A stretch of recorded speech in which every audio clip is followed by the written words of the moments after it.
working right now. Instead, I'm pumping iron at the gym.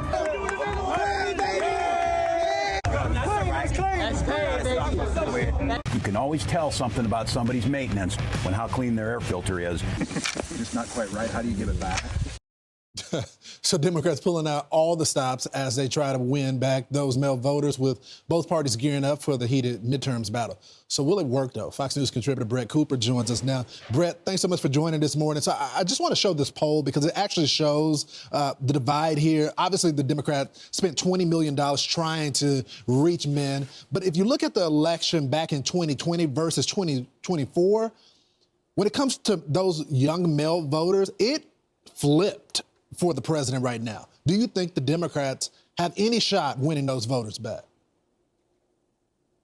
You know, unfortunately, I think that there is a shot because, you know, we just saw Mamdani win in New York City, and he had a huge push on the economy. He was able to pull some of those young male voters over from Trump. And so I think it just speaks to, you know, our current culture and our current, you know, I guess political values, where young people, we care about the economy. We care about being able to afford homes one day. And when somebody is speaking to young people, especially young men, about affordability and fixing the economy, they are going to listen. And that is what Mamdani did. And so I think that's what Republicans need to do going into the midterms. I am curious because the one thing that Republicans need to do differently is win over those young female voters. And I know that's something Erica has focused on, talking about the movement there. What do you think conservatives can do to win over young women?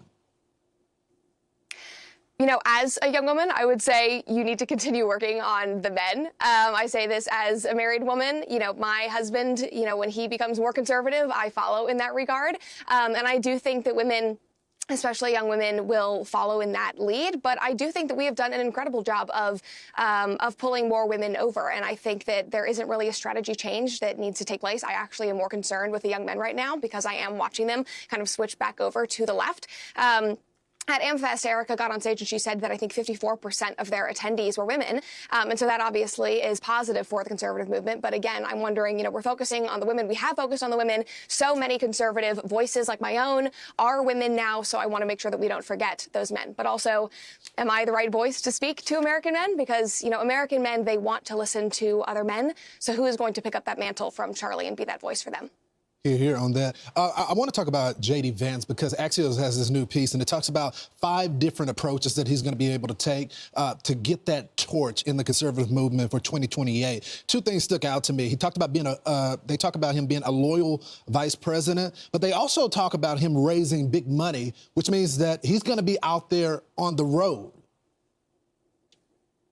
Yes, no, I think so. And you know, it's unfortunate that they are saying that it will just be about fundraising, because I don't think that that sounds great to any voters. But I did appreciate that in that Axios report, they said that he would be focusing on the midterms instead of just focusing on a presidential bid, because, you know, I think that's what a lot of us are concerned about. We need to make sure that we retain control so that President Trump can fulfill his agenda and his promise to the American people. And I think that that will win over a lot of people for JD. So if it, you know, comes a time that he is our nominee and he is running, I think that he will have laid great groundwork if we are able to, you know, retain control. So I think that that is a very good strategy, and I hope that he continues to focus on the voters and staying above the fray. Marco Rubio, who's been on the list for a while, says that if JD Vance runs for president, he's going to be our nominee, and I'll be one of the first people to support him.